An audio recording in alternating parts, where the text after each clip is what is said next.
probably noticed that clementines are in season right now. And you can't swing anything in the store without finding a clementine. So why not take advantage of that and make a chocolate glazed clementine torte? I put that question to the dessert diva, Danette Randall. And look at what she's done. You're starting early this segment. Yeah. I mean, come on. Clementines actually are readily available. You know, about Christmas rolls around on through January. Right.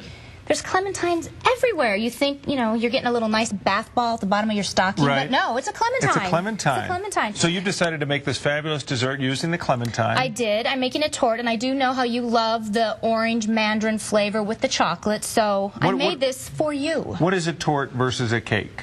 Well, a torte versus a cake is basically flourless. We're just doing eggs, sugar, so really I'm doing another gluten-free dessert just for the peeps, but that's what a torte is. And there's all different types of versions. There's a lot of layered tortes that have icing in the middle, but we're just doing a one-pan in a spring form torte, eggs, sugar, and a lot of times you can use the almond flour, which is really good, but I just used up ground almonds. Almonds so themselves. You're gonna like this, and if you do want to switch it up with the citrus, you can do that too. But clementines, you know, kind of a cross between a mandarin orange and a tangerine. They're nice, and especially now if they're fresh and ready. They're fresh, and also they don't have seeds in them, so you can kind of, you know, you peel them easy. Kids like them because there's no seeds. They're easy to peel. So you just throw them in here, and what are we doing with it? We start with them. Well, first off, in your food processor, what you want is a cup and a half of whole almonds. Okay. We ground those. We processed them. You can see right here. Just, you know, just grind them up a little bit so they look a little bit like flour. There's a few big chunks in there, but I like that for texture in the cake. And taste, sure. So we're going to pour that out and just set that aside.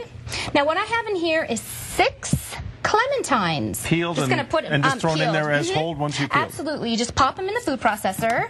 Now, just give them a quick little, you know. You're making a very you can pulpy. See that, and it's pulpy, and that's what's good about this torte. So now what I have here is 6 eggs. So your egg to clementine ratio is 1 to 1. 1 to 1, Tom. 1 to 1. All right, so egg.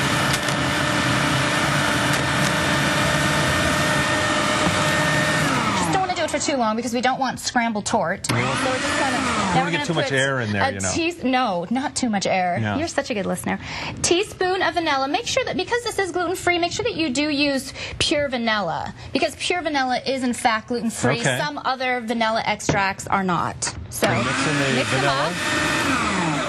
And that's all you have. So for now, we're just going to set that aside. Okay. We're going to take the almonds that we have. Now, I also have a 1/4 teaspoon salt in here. Can I ask you a quick question about the almonds? You certainly can. It's a cup and a half of the almonds as whole. Right, so and once then when you ground it, it's a little bit maybe correct. half a it's cup less, or so. absolutely. But you just buy the whole almonds and grind it down to that. Okay. So we're going to put brown sugar. How much is that? 1 cup of brown sugar. Okay. Now what I have, we're going to do half a teaspoon of your favorite lady. Clabber Girl. Clabber Girl. All right. I believe Christina Aguilera is doing a song, Clabber Girl. I think you're right. Tom, that was pretty darn funny. I don't, Look at the Clabber Girl on there. Now you there. can see how easy this is. Now Angie keeps saying fancy. How much did we put in of the Clabber Girl? Half a teaspoon. Clabber Girl baking powder. Yeah, but this isn't fancy schmancy at all. So no, it's very simple. Nancy or something. She kept she said fancy. It's not at all. It's simple. Okay. And so we're going to stir that on up. Now you can see, kind of looks like an orange Julius. It does. You got the dry. So we're going to bring in the wet. Add this, and you can see the pulp in there. It's going to be really nice. The texture of this torte is really nice, like I said, because of the almonds that are mixed into this. Okay. So you're going to mix this on up. Now it's 350 degrees. You're going to bake this for 50 to 55 minutes, depending on your oven. You might even have to bake this for an hour. And the top is going to be golden brown. When you insert a toothpick in the center, it's going to come out clean. Let this cool completely. It's actually better a day ahead to be in the refrigerator, so it kind of sets up. Now I've got a chocolate glaze on there. The recipe's on the website. It's just semi-sweet chocolate chips, 2 tablespoons butter, a little bit of corn syrup. Okay, so we mix this. Then we finally put it on. It looks like you always have a nice dressing on this. You added some. Let this cool completely. It's butter, a little bit of corn syrup. Okay, so we mix this. Then we finally put it on. It looks like you always have a nice dressing on this. You added some more of the almonds. That's right. Just for a little bit of garnish. I also zested one of the clementines on there, so just to give it a little bit of oomph, Tom, because I know you like oomph. I always like oomph. That's what you're all about. You know what I really like is eating. Oh, well, you're going to get to do that. Yeah. Now, let me just mention real fast, it's best to make this in a springform pan. But so this is a 9-inch deeper springform pan. Yes, absolutely. The torte is not that thick, but maybe it's still, it's easier to release it. You don't want to have to flip it over. You're just going to, with the springform pan. And is this sprayed?